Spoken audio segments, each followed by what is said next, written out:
Hello and welcome to Veritas Live. I am your host, Anthony Cusimano, standing in for the always amazing Joe Latham, who is on a much-deserved break.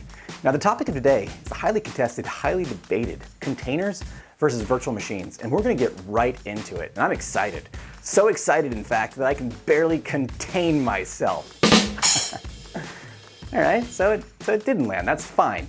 We have some amazing experts here who are going to take us through some awesome content, specifically the always awesome Alex Restrepo and the pretty amazing Dan Rodriguez. We're going to go deep into whether or not you should be using virtual machines or containers for your workload of choice. And these guys know containers, both inside and out.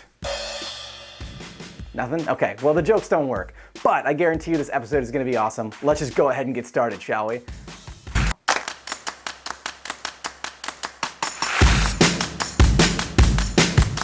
Hello there. Again, it is I, Anthony Cusimano, in a different themed shirt. I am your host today, and I want to know, where are you from and where are y'all at right now? So first things first, in the chat, make sure that you post exactly where you're from, where you're viewing us from today. We will give you a shout out. Now, to bring in our guests and find out exactly where they're from, first up, we have the viciously virtual Alex Restrepo. How's it going, Anthony? I'm coming to you from Florida. Oh, awesome. So am I. Good to know. And also with us is the carnally containeristic Dan Rodriguez. Where are you coming from today? Hi, everybody. Nowhere near Florida. I'm actually in Massachusetts. Massachusetts. You are correct in the fact that is nowhere near Florida. So we're 2 for 2. And today we're going to be talking about a very heated conversation, which is the virtual machine versus the containers. But before we do that, I actually have a very pressing matter and concern that we have to solve. Docky the whale, who is the mascot for Docker. You've probably seen it. It's a whale with containers on its back. He's been carrying those containers for just so long. So I thought we'd solve this problem right here, right now. If not Docky the whale, then who, Alex Restrepo? Rather than who, I'd say a what. I think the most green and efficient way to do this would be an extra dimensional space. It's a perfectly reasonable and logical answer. Thank you, Alex. Dan, what's your take? Who should carry the containers? No, you know what? The answer I'm going to give is something that always carries containers right now, and that's the Ever Given, or any sort of container ship. We definitely know that those containers will get exactly where they need to belong. So good answers, both Dan and Alex. Thank you for that. So let's go ahead and get right into it. All jokes aside, containers are quite the hot topic right now, so much so that everyone's thinking about getting into it. But before they adopt them, what are some of the advantages of using a container today? Dan, why don't you start us off?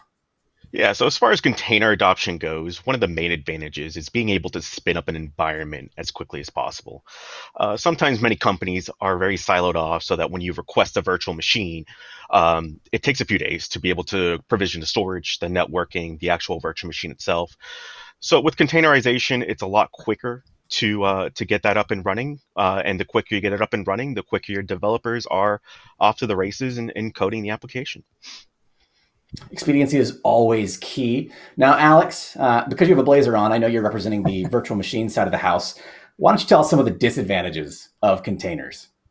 Well, first of all, I think just to respond directly to something Dan said, if you think about all kinds of different teams within your environment deploying containers, then that has a tendency to potentially create shadow IT, something you want to be careful of. Another concern, of course, is going to be, are my applications that I want to run on containers ready to run on containers? And then lastly, do the teams that I'm having manage my IT environment today, do they have the skill set necessary to properly deploy and manage containers at an enterprise scale for my entire environment? Obviously, the DevOps folks, they're going to be familiar with it, but is the rest of my IT team ready to handle that? And that's a question that I think remains to be answered. Well, hopefully we can answer it today. So let's switch gears a little bit and talk about the virtual side of the house. So Alex, I'm going to give it right back to you because I know you're an expert in all things virtualization. Why would someone use a virtual machine? Well, I mean, one of the main advantages of a virtual machine is that it's going to give you some of the efficiency you get from containers, namely that you can have more than one instance tied to any physical server. And so separating logical from physical, decoupling that is important for gaining efficiency, gaining ease of administration, all of that kind of stuff.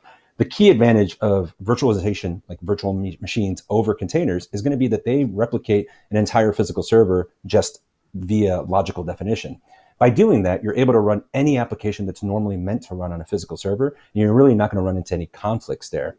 Additionally, the skill sets to manage, let's say, normal server environments are absolutely going to translate to the virtual world with some additional, necessary skills in terms of managing the virtual infrastructure, but that's minimal in terms of retraining. And so it's relatively easy for anybody that's already familiar with traditional servers to manage a virtual environment. Now, Dan, I know you're down to dunk. So Alex gave us some positives. What are some of the challenges of the virtual machine infrastructure? Yeah, so as far as virtual machines go, they're pretty static to set up. You set up your CPU, your memory.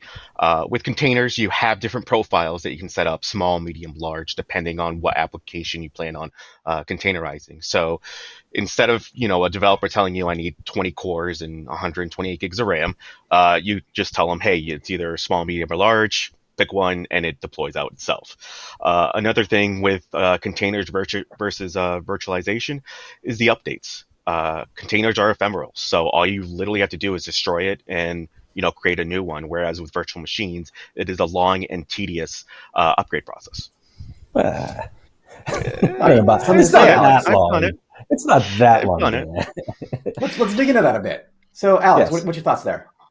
So, look, I don't know about you, but I've spun up and spun down VMs, and it doesn't take very long. Right-clicking and clicking power down versus power on is pretty straightforward. Having templates ready to go to deploy new servers, pretty straightforward for virtual machines. I think that there are advantages that containers have over virtual machines, but that's not to say that virtual machines aren't a fantastic technology that still has a place in the IT environment. Yeah. So a rebuttal to that is when virtual machines came out, physical servers were the prime, right? Now it's kind of a change of the mindset where virtual machines are the physical servers, whereas containers are the new VMs. I think that's a fair rebuttal. So, what do you think, Alex? So, well, let's pull out some stats, right? So I got some stats in front of me from ESG, and they're talking about the breakdown today versus where they project the breakdown will be in 2 years. And you're not wrong. So today, the breakdown, they're saying 32% physical, 41% virtual, and 27% container-based environments. And this is obviously just a survey based on respondents and IT, so potentially self-selecting, but either way, some statistics there. In 24 months, they do see a growth in containers from 27% to 39%, but the drop in virtual machines only goes from 41 to 36%. Virtual machines are still a huge part of the environment. It's really at the physical layer where you're going to see more cannibalization. And I think that's important to note that, yes, containers are going to be adopted more readily as time goes on over the next couple of years, but there's no doubt that virtual machines absolutely have a place in the environment.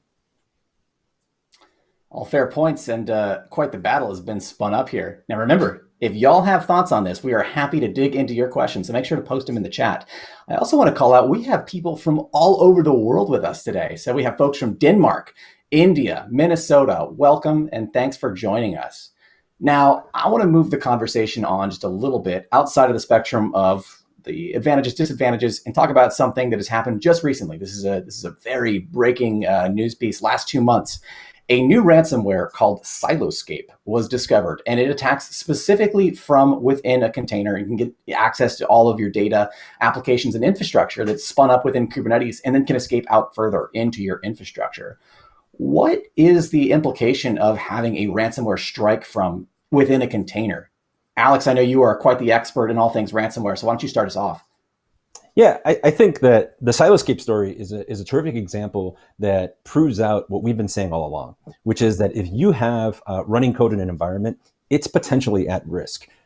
That's going to be true for physical servers, of course. It's absolutely going to be true for virtual machines. It's going to be true for cloud-based servers. So if you have any cloud-based VMs, absolutely at risk. And certainly that's going to extend to the container and Kubernetes layer. And so one of the things that I think should be a key takeaway right off the bat is that if I'm bringing containers into an enterprise environment or just into production in general, it needs to have the same security rigor extend to my virtual machines that I extend to my physical environment. And you want to make sure that you have tools that are capable of providing that for your containerized environment. Fair enough. Dan, what's your thoughts on the situation? Yeah, so as far as Siloscape goes, I did a lot of research on that lately.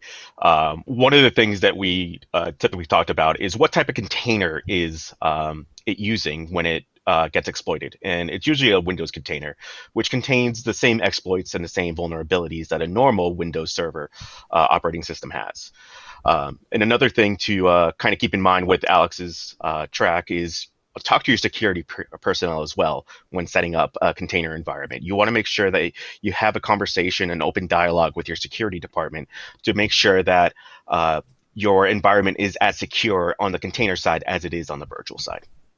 Just real quick, and I agree with you, Dan, everything you said, but just because it's Windows containers today doesn't mean it's going to stay there. And I think this is just an example that proves out that even containers are vulnerable to the threats of things like ransomware and other types of cyber threats. So absolutely something to keep in mind.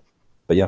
Well, and the ransomware itself is called Silo Escape because not the designer, I hope not the designer, the person who found it thought that it was perfectly primed to escape the silo that is the container. So it's one of those things that, you always say it, Alex, it's not a matter of if, but when. And I think containers were primed to be a target. And I'm sure that outside of Windows, they're going to continue to be primed to be a target as things go on. Honestly, Anthony, it's not even just a matter of when, it's a matter of how often. Right? How often am I going to be attacked? Because chances are it's more than once. And if you've been hit once, chances are you'll be hit again, potentially even by the same bad actor. And so, absolutely, yeah. Well, before we move on into our next topic, any closing thoughts on the containers ransomware situation, or the virtual machine ransomware situation for that matter? Yeah, so I agree with Alex on this one, where it's not a matter of if, it's when. Looking historically at technology, there's always been bad actors when it comes to technology. Containerization is fairly new, so of course there's going to be new threats that are going to be coming out for it. But one of the best things about containers is that it's mobile and ephemeral. So if you do get hit and it's your ephemeral data that's impacted, you can spin up a new environment, either in your private cloud or your public cloud. To dovetail off that, a little bit, actually. Yeah. Oh no, go. I think you're gonna do the same thing. Go for it, Alex. Yeah. So he mentioned that the containers are ephemeral. Of course they are, and likely they're going to be easy to spin back up. But the output that they have, right, the data that they create, the results that you have for whatever it is you're trying to do with an application that's running on a container, often that's stateful. And that needs to be protected. And just because it's being run on an ephemeral environment doesn't mean that it's not generating stateful outputs. And those absolutely have to be protected. One other thing to think about is that as you transition to containers, again, that's where that skills gap potentially becomes a liability. Dan mentioned talking to your security team, but if you don't know where the vulnerabilities are in an environment that you're deploying because it's so new to you, then that's an additional thing that you have to look out for. And so I just think that the friction, right, as we transition technologies can create gaps that allow bad actors to enter. And so we just want to be sure to be extra careful when it comes to environments that we're newly deploying. Great answers, and thanks for expanding on that. And I encourage our audience, if you are interested to learn more about Siloscape and some of the danger it poses, I might have written a pretty decent blog on the subject. Be sure to check that out on our website, if I can just self-plug a bit for my own material. And I thank you for doing that. So moving right along, we actually have a question from the audience, and I think it ties perfectly into our next section. I want to know who, what, where, when, why, how we should be using containers. And let's start with our question. Murugan asks, please explain about container hosting environments. So maybe we can start there. The Kubernetes, the GKE, the Tanzu. Dan, why don't you start us off in that regard? Yeah, so most of the time when containers are created, it's all code-based. One of the benefits of Kubernetes is being able to be mobile from launching your code on your private cloud or a public cloud.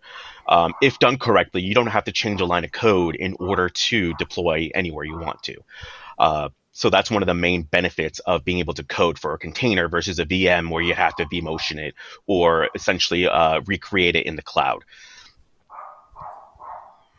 Awesome. Now, Alex, when would someone use a container versus a virtual machine? Well, there's a lot of questions here, right? So container versus virtual machine, when would I use it? Right. First of all, and I think this is something that I've talked to Dan about before. He's definitely touched on it. You got to talk to the folks that are running the applications. What kind of application is it that I'm currently trying to deploy to figure out whether I want to run it on a VM or a container? If it's designed to run on a VM, a full server environment, then probably I need to run it there. If, however, it's been designed to take into account microsegmentation, containerized environments, running in a Kubernetes environment, then certainly I want to potentially look at Kubernetes first. But you want to make sure that the application is optimized for running in those sorts of environments, and they're not always. One other thing I would look at is what kind of activity am I looking at for this type of application? Meaning, is it bursty or is it steady? Right? If it's bursty, where you're going to have peaks of activity, then chances are I want to have a very elastic environment like containers generally offer. If, however, it's very steady, then perhaps that's one of the last things I would move over to a Kubernetes environment. Fair enough.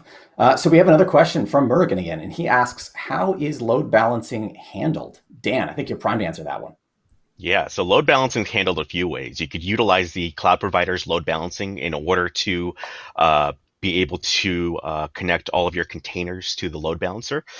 Typically, how that happens is a main URL gets tied to the load balancer as a virtual IP, and then underneath, the container in Kubernetes updates that load balancer with the number of nodes that is online.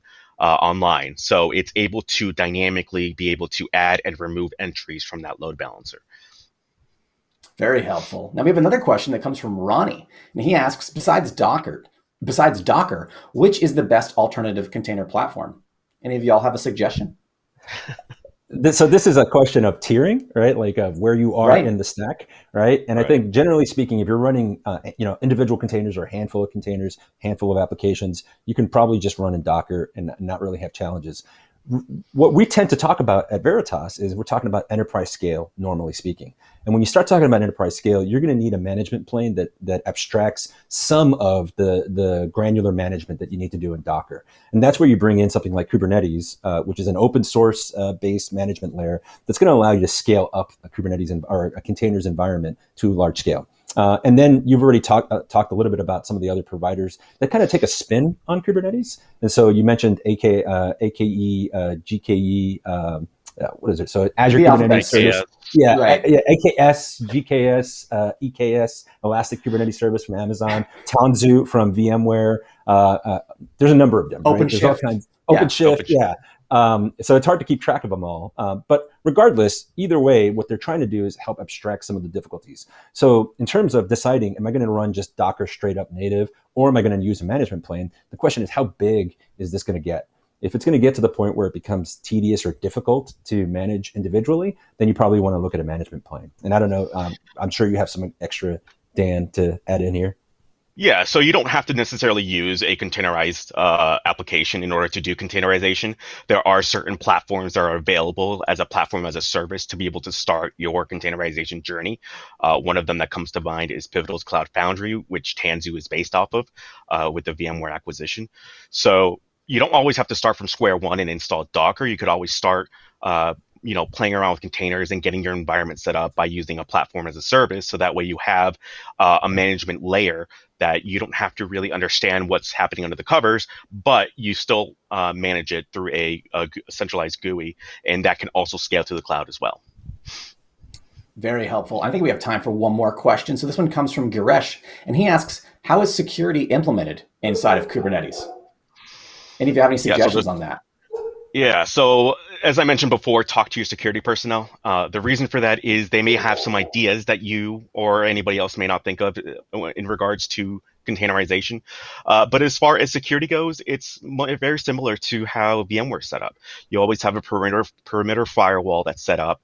And then inside of Kubernetes itself, there are certain whitelists and IP tables that you can set up in order to restrict traffic and be able to be as secure as possible. Yeah, and awesome. there's different services out there, including in the Tanzu stack. So Tanzu, VMware through Tanzu has acquired a number of different technologies, a number of different security providers even that go into the stack of applications that run. And Dan mentioned whitelists. It's not just whitelists for traffic, for IPs, but it's also a whitelist for types of commands you can run, right? So they can limit that because it's code-based, it's all about commands that you're entering and what's running. And so some of the security is limiting what types of commands can be run, period, right? Not just by any one individual, but in general on this environment to make sure that things that maybe malware or any sort of ransomware or other malware actors use are unable to run because at a root level, they just don't have permissions to be able to run at all. And so there's a number of different ways to roll security into the Kubernetes stack, or the container stack, I should say. Yeah, and one last thing I want to bring up is separate your environments. Virtually, VLAN it, network-wise. You want to keep them all separate. That way, if your lower environments get hit with any sort of vulnerability or ransomware, your production environment is in a separate, safe environment. Yeah, segmentation is something that we recommend for resiliency in general. So when it comes to ransomware, so segmentation shouldn't just be limited to your network. It should apply across the board. And I think it's a really good point, Dan. Speaking of us recommending things, Alex, great transition for us. What can Veritas do to help Yeah. out when it comes to containers and the challenges therein? Start with Dan. Yes, when it comes to container challenges, one of the biggest things is actually setting up the environment. Um, you want to make sure that the environment that you set up is solid, but a lot of the times it's sysadmins that are building the environment. And most of these sysadmins have VM virtualization backgrounds, but they don't have containerization backgrounds. So they may not know the intricacies of Kubernetes to be able to secure it, to be able to set it up properly, to be able to load balance it properly. So do your research. That's the biggest thing. Do your research, do your homework, and talk to your stakeholders and your security department because they may have some ideas on how the containerization works. And a group of like individuals will make a better environment for you than just sitting in the silo and trying to do your own work. And so, from the Awesome. Veritas Alex. perspective, Anthony, I think there's a couple things. So, we've learned a lot of lessons by deploying them ourselves. So, as part of our Flex appliance solution, we actually containerize one of our key pieces of software, Net Backup, and provide it as a container option. It makes it much faster to deploy. It makes it much faster to upgrade. It allows for segmentation and multi-tenancy within a server. All of these are great benefits that we've realized by digging into containers ourselves in terms of our own code. Now, in terms of services we extend to the container layer, there's a number of them. One of them, of course, is protection. With the latest release of NetBackup 9.1, we've extended protection to the namespace layer for Kubernetes, an important addition to make sure that the Kubernetes environment is not left behind when it comes to data protection. Incredibly important when it comes to things like ransomware. Some other improvements, some other things that we can offer. I talked earlier that even though the container environment is ephemeral, often the data that gets written is written to a stateful set of storage. That's usually the case. It's important to make sure that that stateful storage is as highly available as possible. And we certainly facilitate that through a number of other tools that we have available. And so there's a number of ways that Veritas can help make container environments enterprise ready and really overcome some of the gaps that we talked about earlier. That's super helpful. I'm taking notes for my own container deployments here, and I'll make sure to stick with Veritas when it comes to protection. And I think we are just about at time. But before we go on, I want to make sure that we highlight, if you are curious in other ways that Veritas can help, we do have a blog written by the amazing Liji up on our website that can explain exactly how we can help as you go through your digital transformation strategy with Kubernetes and how NetBackup can protect those workloads. So like all great fights that happen in Hollywood, Kong versus Zilla, Freddy versus Jason, it doesn't seem like we have a clear winner. If anything, virtual machines and containers team up together.